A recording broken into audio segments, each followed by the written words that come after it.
سوال دریافت فرمایا ہے کہ ٹریول ایجنٹس دیگر پیشہ ور افراد مذہبی سیاحت کے لیے ہندو، سکھ وغیرہ زائرین کو سہولتیں فراہم کرتے ہیں، اور کیا یہ کمائی درست ہے؟ بالکل درست ہے بھائی، اس میں کیا ہے، پوری دنیا میں ایسے ہی ہوتا ہے۔ اور کسی کو سفر کی سہولتیں فراہم کرنا، اس میں مسلم اور غیر مسلم کی کوئی تمیز نہیں۔ سیدنا عمر رضی اللہ عنہ نے اپنے دور خلافت میں حکم جاری فرمایا تھا کہ ہر 2 میل کے فاصلے پہ ایک چھپر بناؤ تاکہ لوگ اس میں آرام کریں، اور وہاں پہ پانی کا بھی بندوبست کرو تاکہ لوگ پانی پئیں، اور اس طرح کی چیزیں تھیں۔ پھر ڈاک کا نظام تھا، کہیں کسی نے بھی تفریق نہیں کی کہ غیر مسلموں کے خطوط نہ لے جاؤ، غیر مسلموں کی سفر کی سہولتیں نہ دو، کچھ بھی نہیں۔ اسے بالکل ٹھیک ہے، اس کی کمائی بھی جائز ہے۔ اور باقی ان کی مذہبی رسومات میں آپ تو شریک نہیں نا، اس سے کیا بحث؟ وہ تجارت کے لیے ایک سکھ جا رہا ہے، ایک ہندو جا رہا ہے، اور وہ سفر کرتا ہے دہلی سے کابل تک کا، اور آپ اسے سہولت میسر کر رہے ہیں، تو کیا حرج ہے؟ اب وہاں جا کر وہ عبادت کرے، یہ اس کا ایک الگ فعل۔ امام ابو حنیفہ رحمۃ اللہ علیہ سے کہا گیا تھا کہ حضرت کیا کافر جو ہے یا بدکارہ عورت جو ہے، اس کو کوٹھی جگہ کرائے پہ دینا جائز ہے یا ناجائز؟ امام صاحب رحمۃ اللہ علیہ نے فرمایا، تم جو گھر اسے کرائے پہ دے رہے ہو تو اس کی رہائش کے لیے دے رہے ہو۔ اب وہ کسی غیر مذہب میں ہونے کی وجہ سے بتوں کی عبادت کرتا ہے تو اس کا اپنا فعل ہے، آپ نے تو گھر اسے کرائے پہ دیا ہے رہائش کے لیے۔ اسی طرح وہ خاتون کا مسئلہ بھی ہے، تو اس لیے کوئی حرج نہیں ہے، بالکل شک نہیں کرنا چاہیے۔ اللہ تعالیٰ نے مسلمان اگر سیاح ہو جو مختلف ملکوں میں گھومے پھرے، اس کی تو اللہ نے تعریف کی ہے۔ اللہ نے فرمایا والسائحین والسائحات، اور وہ مرد اور وہ عورتیں جو اللہ کے لیے سفر کرتی ہیں سیکھنے کے لیے۔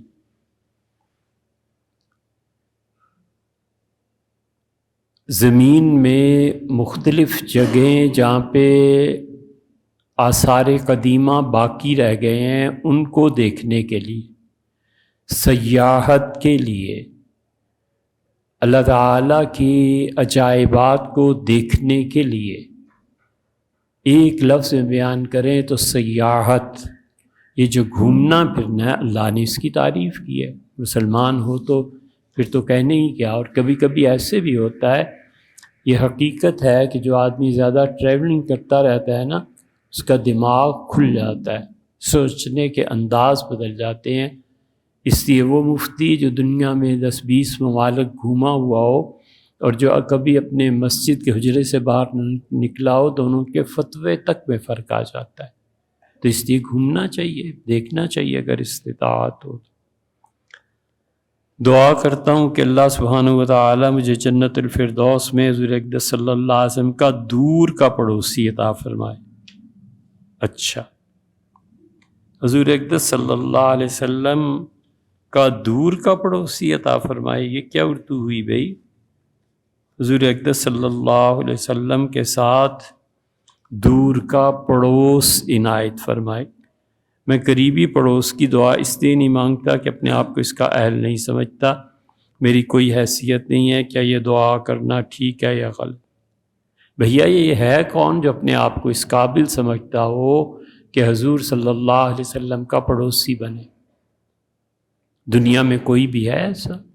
حتیٰ کہ صحابہ رضی اللہ عنہ تمنا کرتے تھے کہ کاش حضور صلی اللہ علیہ وسلم کے ساتھ رہیں۔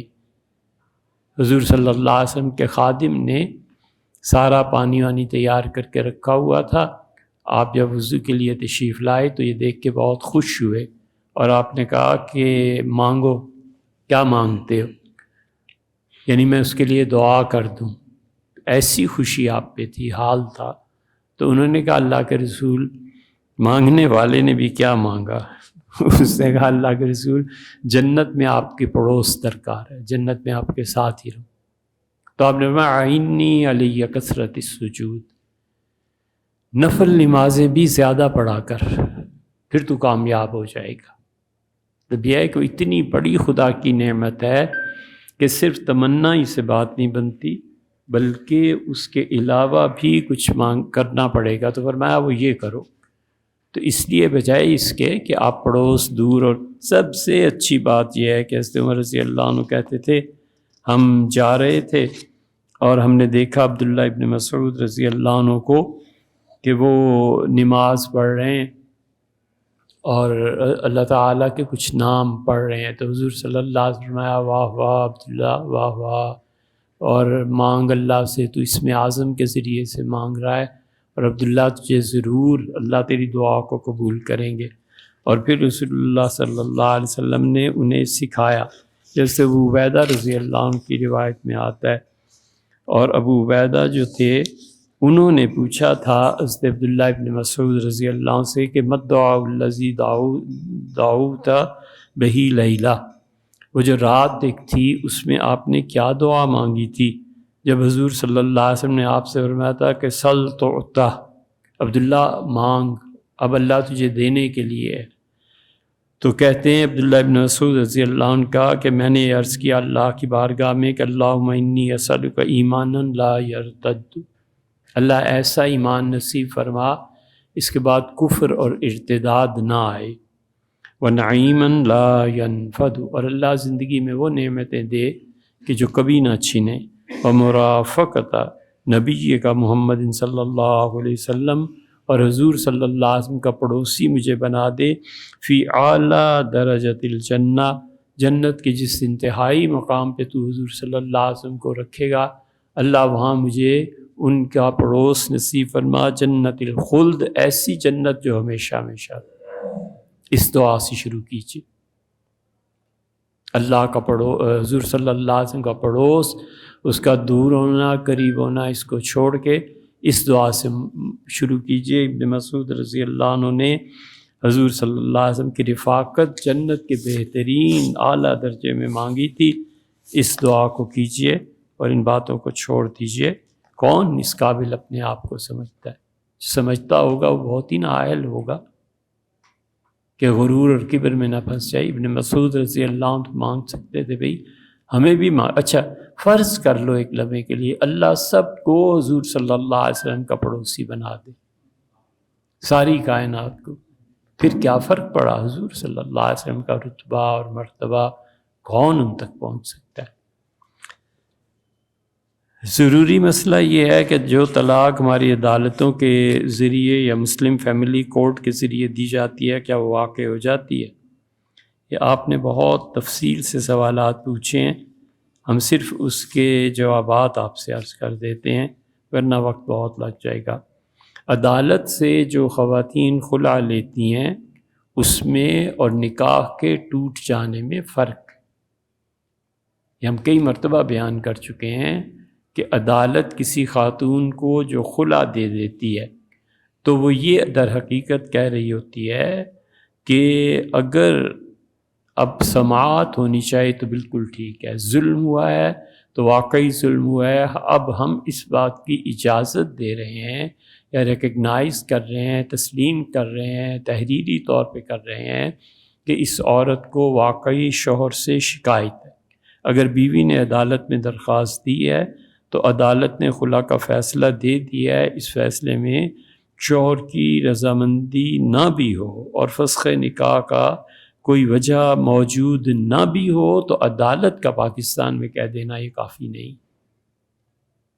پاکستانی عدالتوں کے ہزاروں فیصلے ایسے ہیں جو کسی صورت قابل قبول نہیں ہے، سب جانتے ہیں کہ پیسہ چلتا ہے اور رشوت ہوتی ہے، تو اس لیے یہ فیصلہ عدالت کا زیادہ سے زیادہ ایماندار سے ایماندار شوہر طلاق دے گا تب واقعتاً نکاح ختم ہوگا اور طلاق کی باتیں شروع ہوں گی۔ اگر شوہر نے طلاق نہیں دی خلا ہو جانے کے باوجود تو اس لڑکی کے لیے جائز نہیں ہے کہ دوسری شادی کرے، کیونکہ نکاح شرعاً منعقد ہوا تھا، نکاح کے ٹوٹنے کی بھی جو چیزیں ہیں وہ بھی شریعت ہی فیصلہ کرے گی۔ شریعت کہتی ہے عدالت نے فیصلہ دے دیا، ہم کہتے ہیں عدالت کا فیصلہ قابل قبول نہیں، پھر کیا کریں؟ پھر یہ کریں کہ علماء کی ایک کونسل بٹھا لیں، جن علماء پر آپ کو اعتبار ہے ان کے سامنے جا کے انہیں بٹھائیں، انہیں کہیں جی یہ میرے ساتھ ہوا ہے اور اس لیے میں اپنے شوہر کے ساتھ نہیں رہنا چاہتی۔ پھر وہ شوہر کو بلائے، پھر بلائے، نہیں آتا شوہر، تو وہ جو علماء کا پینل یا وفد بیٹھا ہے وہ طلاق دے، وہ واقع ہو جائے گی، کیونکہ وہ ساری تحقیق کریں گے نا، اور ان کا رشوت دینے کا احتمال نہیں ہے کہ وہ پیسہ لے کر کوئی چیز بدل دیں، یہ بہت تفصیل سے بھی آ چکا۔ عدالت کا فسخ جو ہے وہ ایک الگ چیز ہے، وہ نکاح کرنے، اپنے نکاح کو توڑنے کے لیے گواہوں کے ذریعے ثابت کریں گی، پھر جا کر بات ہوگی، اور پھر عدالت کا فسخ جو ہے وہ اس وقت قابل تسلیم ہوگا جب وہ فیصلہ ثابت بھی ہو جائے اور پھر شوہر طلاق بھی دے دے۔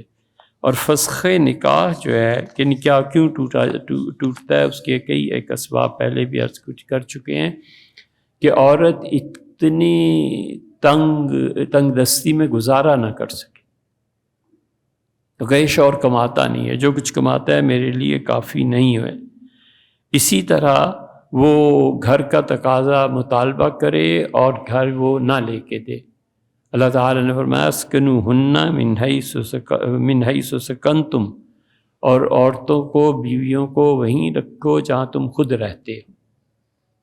تو یہ طویل جدائی عورت برداشت نہ کر پائے تو اس کا حق ہے کہ وہ خلا لے لے۔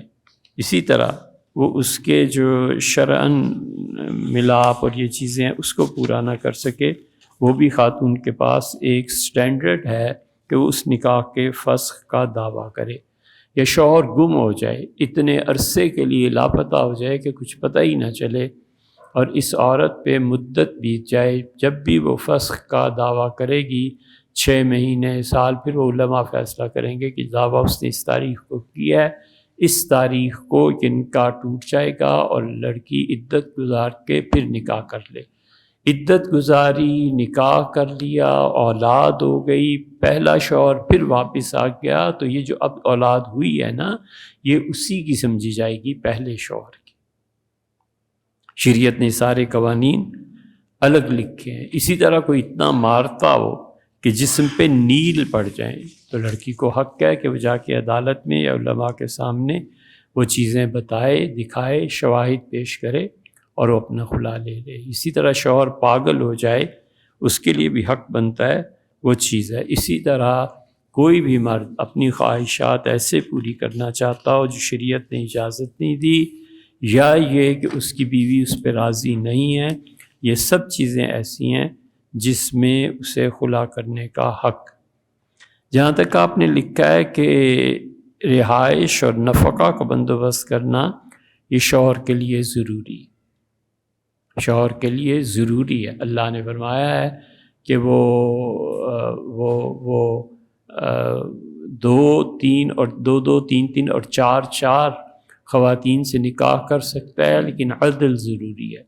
پھر اللہ نے یہ بھی فرمایا ہے کہ ان کو سارے اخراجات اور سب چیزیں جو ان کا سٹینڈرڈ ہے اس کے مطابق کرو، اور اللہ نے یہ بھی کہا ہے کہ اگر تم شادی نہیں کر سکتے ان شرائط پہ تو پھر تمہاری باندی تمہارے لیے کافی ہے، اور پھر اگر تم باندی بھی نہیں رکھ سکتے، نہیں پاتے، تو اللہ نے کہا ہے کہ شادی نہ کرو۔ مفہوم اس کا یہی ہے کہ کیوں ایک دوسرے کی جان کو عذاب میں ڈالتے۔ ولیعذ باللہ جب یہ چیزوں میں سے کوئی بھی پائی جائے اور وہ گناہ میں پڑ جائے تو اللہ اس کے گناہ سے درگزر کرے تو کرے، کیونکہ اس میں نکاح کی بنیادی شرائط ہی نہیں پائی جاتی۔ اس لیے بہت زیادہ حقوق اللہ نے بیوی کے رکھے ہیں، خدا کا ڈر چاہیے، خوف چاہیے۔ تو اس لیے اگر وہ بیوی کو طلاق دے دے تو طلاق کے وقت جس مکان میں اس کی مستقل رہائش ہے وہیں وہ عدت بھی گزارے گی۔ ہمارے ہاں یہ نئے مسئلے چل پڑے ہیں کہ سامان اٹھایا اور ماں باپ کے گھر چلی گئی، عدت وہیں گزارنی ہے جہاں وہ رہتی ہے۔ اور اگر عورت اس مکان میں عدت نہ گزارے بلکہ شوہر کی اجازت کے بغیر، مرضی کے بغیر ہی کسی دوسری جگہ چلی گئی، تو اب اس کا کھانا پینا کپڑا لتا نان و نفقہ شوہر کے ذمے نہیں رہا۔ اسی لیے شوہر کے لیے حکم یہ ہے کہ ایک طلاق دے، وہ بھی 6-7 مرحلے طے کر کے ایک طلاق دے گا، وہ عدت وہیں گزارے گی، تو آخر کسی دن تو دونوں کو احساس ہوگا کہ مناسب نہیں، عدت اسی گھر میں گزارنی ہے جہاں وہ رہ رہی ہے۔ اور اگر شوہر کی مرضی اجازت کے بغیر عدت کے لیے ہی اپنے ماں باپ کے گھر ختم ہو گیا معاملہ، شوہر پہ کچھ نہیں ہے۔ جہاں تک بچوں کا آپ نے مسئلہ دریافت فرمایا ہے، تو بچوں کے پاس کھانے پینے کے لیے اپنا ذاتی مال موجود نہیں ہے، تو لڑکا لڑکی جب تک بالغ نہ ہو جائیں، اور بچیوں کا تو خاص طور پہ کہ شادی کے ہونے تک والد کے ذمے، وہ اپنے بچوں اور بچیوں کا خرچہ دے گا یہاں تک کہ وہ بالغ ہو جائیں، اور بچیوں کا تو خاص طور پہ کہ جب تک ان کی شادی نہ ہو جائے شوہر ہی کے ذمے یہ سب کچھ رہے گا۔ تو آپ نے جتنی تفصیل سے لکھا ہے امید ہے انشاءاللہ یہ باتیں پوری ہوں گی۔ دونوں حضرات مرد و زن کسی رقم پر متفق نہ ہوں تو پھر جو خاوند ہے وہ خاتون کو لینا ہوگا یا کورٹ کے ذریعے مسئلہ حل ہوگا، وہ اس کے لیے کورٹ پھر جانا پڑے گا، کورٹ طے کرے یا پھر علماء طے کریں بیٹھ کے کہ اس زمانے میں کتنا خرچہ ہے، لڑکی کا دعویٰ کیا ہے، مرد کتنا دے سکتا ہے، اس کی استطاعت میں بھی ہے یا نہیں، وہ دے بھی سکتا ہے یا نہیں اتنا کچھ، تو یہ سارے فیصلے وہی ہوں گے۔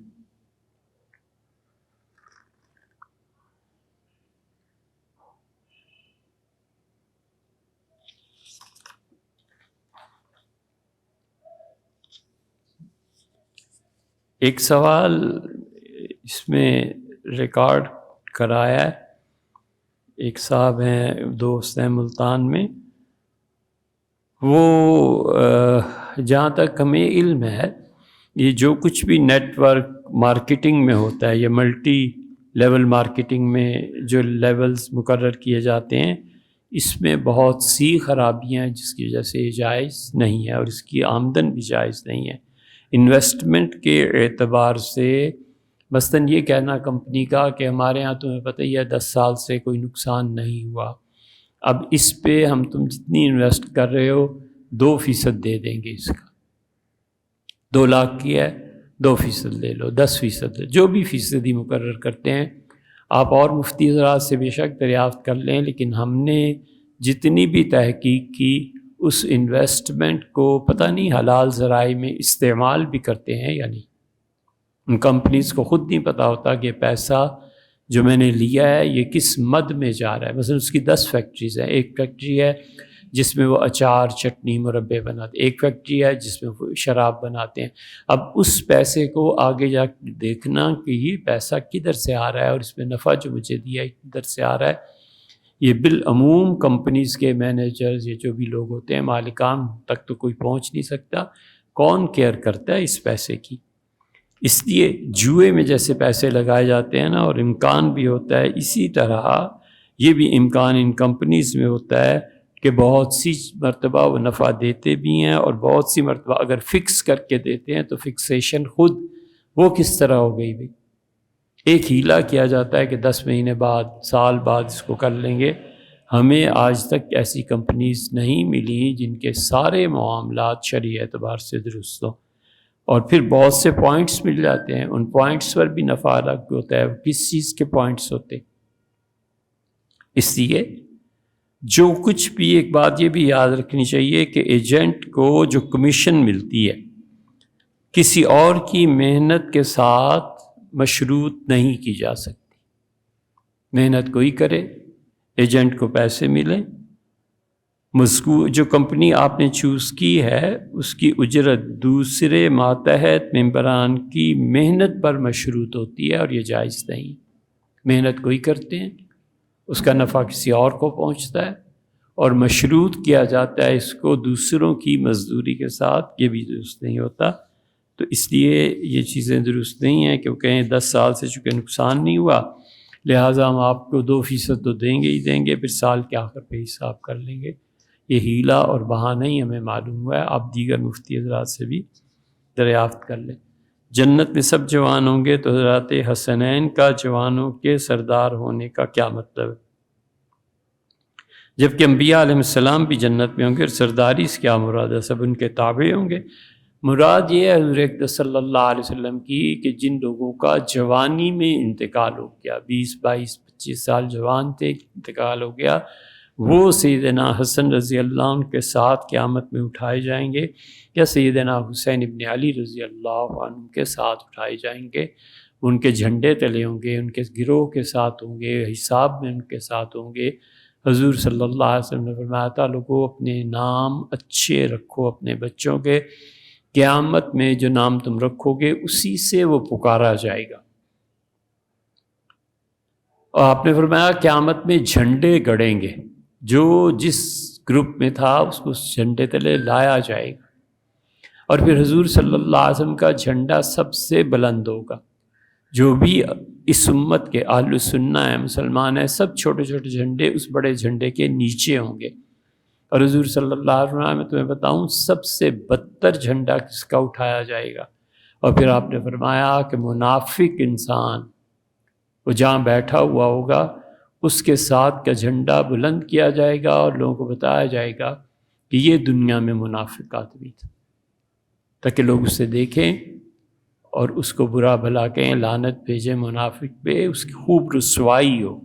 بالکل اس کے بالمقابل سیدنا حسن ہے، حسین رضی اللہ عنہ وغیرہ وغیرہ، ان کے ساتھ ان جوانوں کو اٹھایا جائے گا، تاکہ قیامت میں پتہ چلے کہ اس کی شہادت یا اس کی موت یا اس پہ جو ظلم ہوا ہے، اللہ نے اس کو یہ مقام نصیب فرمایا۔ انسان اپنی تقدیر خود بناتے ہیں محنت اور جدوجہد کر کے۔ یہ جملہ کہنا درست نہیں ہے بھیا، یو پی سے آپ نے سوال بھیجا ہے، یہ جملہ نہیں کہنا چاہیے۔ انسان کو اللہ نے جتنا اختیار دیا ہے نا، وہ اختیار خود اللہ کے ساتھ۔ کافر کا کفر بھی اللہ کی مشیت کے بغیر نہیں ہے۔ یہ بہت علمی اور تحقیقی بحث ہوتی ہے۔ بس آدمی اپنے کام سے کام رکھے، جو اللہ نے استطاعت دی ہے اس کے مطابق کرے، اور تقدیر پر ایمان رکھے کہ تقدیر سچ ہے بس۔ والخیر والشر قدرہ من اللہ تعالی، خیر اور شر دونوں اللہ کی جانب سے ہیں۔ بس سیدھا سادہ ایمان رکھے، اور اللہ نے جتنی طاقت دی ہے اس کے مطابق کام کرے، اور یہ نہ کہے کہ آدمی اپنی تقدیر با ایمانہ۔ جو لوگ کہتے ہیں کہ مطلب ہے محنت کرو، کام کرو، آدمی کا مستقبل سنورتا ہے، یا دعا مانگو اس سے تقدیر بدل جاتی ہے، تو اگرچہ اس کے صحیح مفہوم بھی گنوائے جا سکتے ہیں، اگر بہتر ہے ایسے جملوں میں نہ پڑھیں۔ پامیر کا کیا مطلب ہے؟ آسٹریلیا سے آفتاب صاحب۔ اچھا، پامیر جو ہے نا آفتاب صاحب، پامیر کا مطلب ہے کہ جو پہاڑ کی چوٹی ہوتی ہے نا، اس سے تھوڑا سا نیچے کا حصہ، سطح مرتفع، اور مرتفع میدان میں، وادی میں جو چوٹی ہوتی ہے اس سے ایک تو اس کا دامن ہوتا ہے نا، بالکل آغاز جہاں سے زمین سے اٹھتی ہے وہ نہیں، اوپر چوٹی سے تھوڑا سا حصہ نیچے، اس سے پامیر کہتے ہیں۔ اسی طرح پامیر جو ہے یہ پہاڑی سلسلے کا بھی نام ہے۔ پہاڑی سلسلہ جو ہے یہ آپ انسائکلوپیڈیا میں دیکھ لیجئے کہ تاجکستان کا جو پہاڑی سلسلہ ہے اسے بھی پامیر کہتے ہیں۔ بہتر نام یہ رکھنا تو جائز ہے، لیکن بہتر یہ ہے کہ کوئی اچھا نام رکھے۔ حضور صلی اللہ علیہ وسلم نے قیامت میں فرمایا نا کہ وہ نام سے پکارا جائے گا، تو بہتر یہ ہے کہ وہ اچھا نام رکھے۔ حضرت سعد رضی اللہ عنہ کے متعلق جو آپ نے عذاب قبر کی بات کی ہے اور یہ چیزیں، یہ پہلے ہو گیا بھی۔ آفتاب صاحب شاید 2 ہفتے ہی ہوئے ہوں گے، ہم نے اسے تفصیل سے عرض کر دیا تھا۔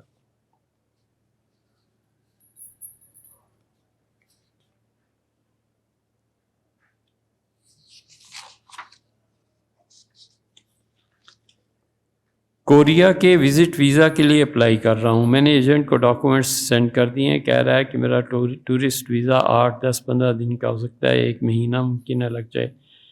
میرا سوال یہ ہے کہ اگر میرا ویزا 8 دن کا ٹورسٹ ویزا لگ جائے تو کیا میں کوریا میں اسائلم کے لیے اپلائی کر سکتا ہوں؟ آپ اگر یہاں کے حالات سے تنگ ہیں، کوئی تکلیف ہے، کوئی ایسی چیز ہے جو واقعی بیس بن سکتی ہے تو آپ کر لیجئے، کوئی ممانعت نہیں۔ اس کا خرچہ کتنا آئے گا، وقت کتنا لگے گا، کیا مجھے کوریا کا کارڈ مل جائے گا؟ شعیب صاحب یہ آپ خود سوچیں کہ آپ نے یہ سوالات عقل کے کس درجے پہ پہنچ کے کیے ہیں اور کس سے کیے ہیں۔ یہ سوال نکال دیتے لیکن صرف اس لیے رکھا ہے کہ یہ بتائیں کہ ہمارے بھی ہیں مہرباں کیسے کیسے۔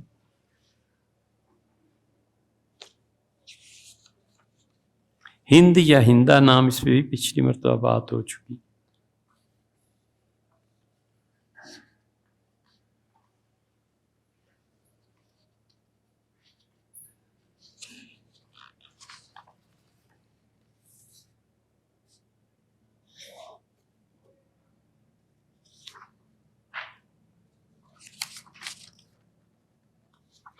ہند نام رکھنا، جی اس پہ بات ہو گئی تھی پچھلی مرتبہ۔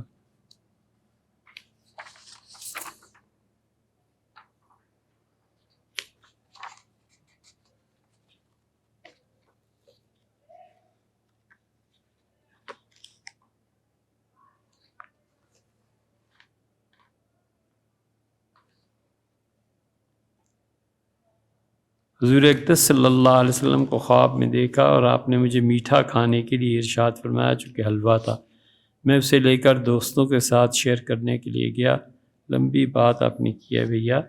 حضور اقدس صلی اللہ علیہ وسلم کو خواب میں دیکھنا تو اگرچہ اچھی بات ہے لیکن ہر ایک کو راس بھی نہیں آتا۔ خواب کی تعبیرات کے لیے کچھ نہ کچھ واقفیت ہونا ضروری ہے۔ ایک ہی خواب دو آدمی دیکھتے ہیں تو دونوں میں وہ فرق ہو جاتا ہے کہ ایک آدمی کی زندگی کس چیز پہ گزر رہی ہے اور دوسرے کی زندگی کس چیز پر گزر رہی ہے۔ اللہ تعالیٰ نے مثلاً فرمایا ہے کہ حضرت ابراہیم علیہ السلام کو ہم نے کہا اذن، لوگوں کو پکاریے، دعوت دیجیے کہ وہ آئیں حج کرنے کے لیے۔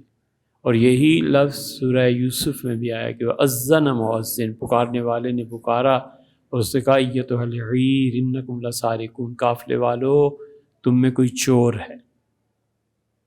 سفیان ثوری رحمۃ اللہ علیہ کے پاس دو آدمی آئے الگ الگ، ایک نے کہا کہ میں نے اذان دی، انہوں نے کہا حج کرو گے، چلا گیا۔ پھر ایک اور آیا، اس نے یہی عرض کیا تو فرمایا لوگوں سے کہ اس کو قاضی کے پاس لے جاؤ، یہ چور ہے۔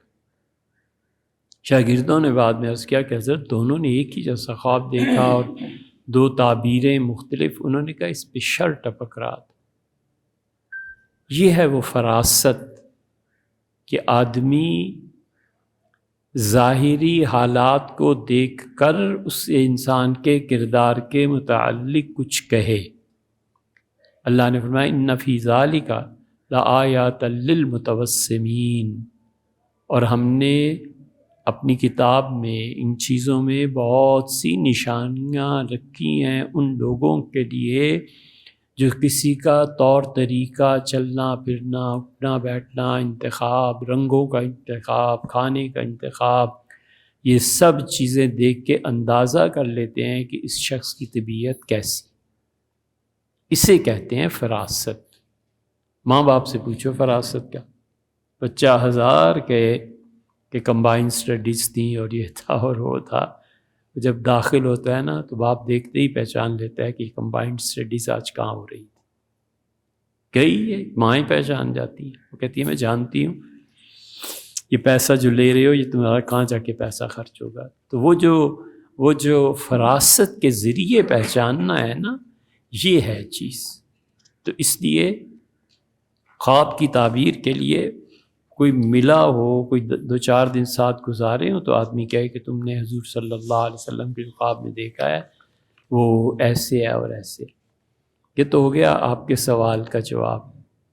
اور یہ جتنے خواب اور یہ چیزیں، ہم سے ایک بات اور بھی پوچھوں، ناراض ہوں گے کوئی پرواہ نہیں، ضرور ناراض ہونا چاہیے۔ حضرت رسالت مآب صلی اللہ علیہ وسلم بہت خواب میں آئے ہر دوسرے تیسرے آدمی کو۔ افغانستان میں جو کچھ ہو رہا ہے ہر دوسرا تیسرا آدمی تشریف لائے تھے، فرمایا جہاد پہ جاؤ، فرمایا یہ کرو، فرمایا یہ کرو. اچھا بھائی کہا ہوگا. اور ان جاہلوں سے کہا جو، دیکھو ایک آسان سی بات، اس قوم کی جہالت دیکھو. آج اتنے خوارج مارے گئے، یہی آتا ہے نا. ہم اہل السنہ الحمدللہ، ولیعذ باللہ کوئی مذہبی بنیاد پہ ہم میں سے مارا جائے تو یہ کہیں گے 10 سنی مارے گئے، یہ تھوڑی ہی کہیں گے کہ اہل سنت مارے گئے. وہ تو مجموعی طور پہ جب بولا جاتا ہے کسی کے لیے وہ ایک الگ مسئلہ ہے، لیکن کہیں گے سنی مارے گئے، شیعہ مارے گئے. اور یہ نہیں کہتے کہ 10 خارجی مارے گئے، 10 خوارج مارے. خوارج مجموعی اعتبار سے ایک فرقہ ہے. یہ تو علمی حال ہے نیوز کاسٹرز جو ہوتے ہیں ان کا. لیکن بات اصل جو کہنی تھی وہ یہ کہ پھر کشمیر میں بھی حضور صلی اللہ علیہ وسلم بہت مرتبہ تشریف لائے، حتیٰ کہ ایک مرتبہ تشریف لائے اور تلوار پیش کی اور فرمایا یہ جنرل باجوہ کو دو میری طرف سے، اور انہیں کہو فلسطین اور کشمیر کا مسئلہ حل کرے. ریڈیو ٹی وی پہ واہ واہ واہ واہ، ہم نے بھی سنا، جیسے ساری پبلک نے سنا. ہم نے کہا ٹھیک ہے. اب صرف ان سے یہ جو کچھ ہوتا رہا ہے ہم ان سے درخواست کرتے ہیں کہ حضور اقدس صلی اللہ علیہ وسلم کہاں کشمیر کہاں فلسطین میں تشریف لائے تھے، تو اب کبھی غزہ میں تشریف نہیں لائے؟ اتنے جو تمہیں آ رہے تھے اور اتنا جو تم حضور صلی اللہ علیہ وسلم کا اسم گرامی نام نامی استعمال فرما رہے تھے، تو اب مدینہ منورہ خبر نہیں پہنچی کہ وہ ادھر کیا ہو رہا ہے، ادھر بھی کبھی تشریف لائیں؟ حرام ہے جو ایک خواب کسی نے آ کے کہا ہو کہ حضور اقدس صلی اللہ علیہ وسلم غزہ تشریف لے گئے تھے، یہ فرمایا تھا فتح، یہ وہ کچھ بھی نہیں. 300 سال جس قوم کے لوگوں نے غفلت میں گزارے ہوں ان کا انجام اس سے بھی بدتر ہوتا ہے. یہ تو بھی کچھ چیز ہی نہیں ہے. ابھی آگے آگے دیکھو. اور جھوٹ بکتے ہو حضور اقدس صلی اللہ علیہ وسلم یہاں اور یہاں اور یہاں. قادیانیوں نے پوری کتاب لکھی جسے بڑی مشکل سے ہم نے حاصل کیا، مبشرات. 200 سے زیادہ قادیانیوں نے گواہی دی کہ حضور صلی اللہ علیہ وسلم میرا بیٹا ادھر ہے وہ قادیان میں، اور وہاں جاؤ، اس کا جو ہے طریقہ اس کو قبول کرو. تو اس لیے حضور اقدس صلی اللہ علیہ وسلم کا دیکھنا ہر ایک کو راس بھی نہیں آتا.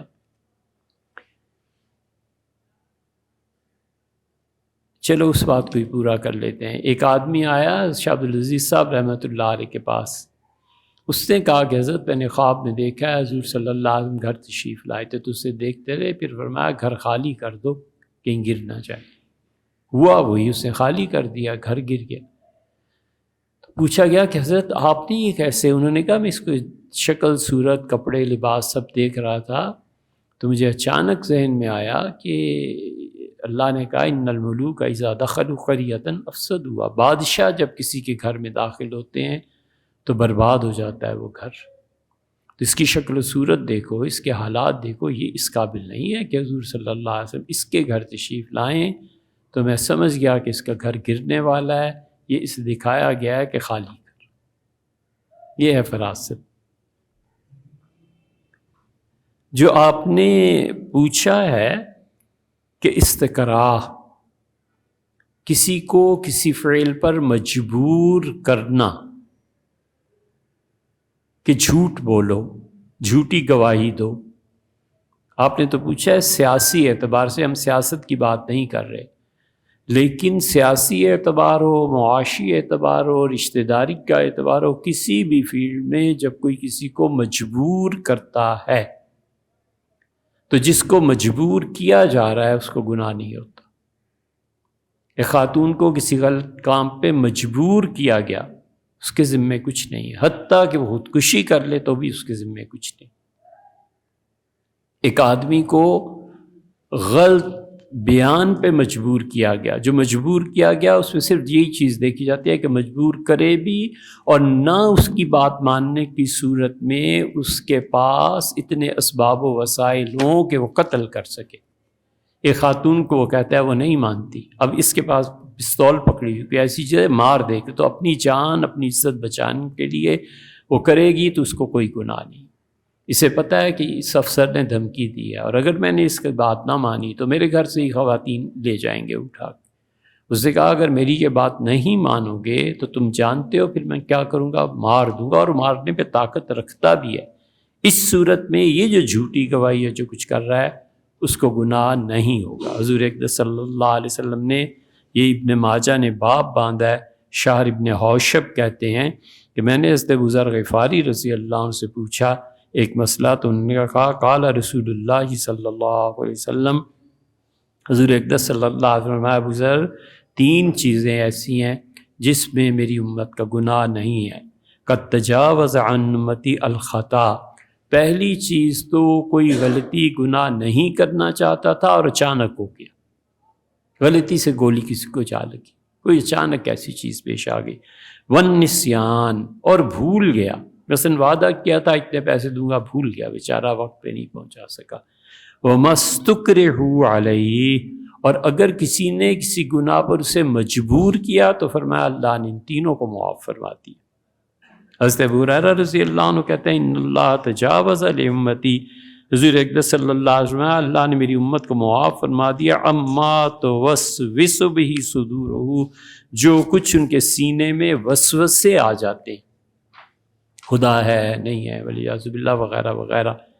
پھر آگے حدیث لائے ہیں کہ عبداللہ ابن عباس نے کہا رسول اللہ صلی اللہ علیہ وسلم، اللہ نے میری امت کے 3 گناہوں کو معاف فرما دیا۔ غلطی سے خطا سے کچھ ہو جائے تو انسان ہے نا، ہو گئی خطا بیچارے سے۔ والنسیان، اور کوئی چیز بھول گیا۔ وَمَسْتُكْرِهُ عَلَيْهِ، اور جس چیز پر لوگوں نے یا کسی نے بھی طاقتور حکمران نے مجبور کیا اور اس نے وہ کام کر دیا، اللہ اس سے نہیں پوچھے گا، کیونکہ اللہ کو معلوم ہے کہ وہ اپنی دھمکی کو نافذ کرنے کا اختیار رکھتا تھا، اپنی دھمکی نافذ کر سکتا تھا۔ ایک ہے ایسے ہی دھمکیاں دینا اور ڈر جانا، یہ تو بزدلی ہے نا۔ ایک یہ ہے کہ اس کو پتہ تھا کہ کر گزریں گے ایسے حالات واقعات دیکھ کے، اس پہ کوئی گناہ نہیں۔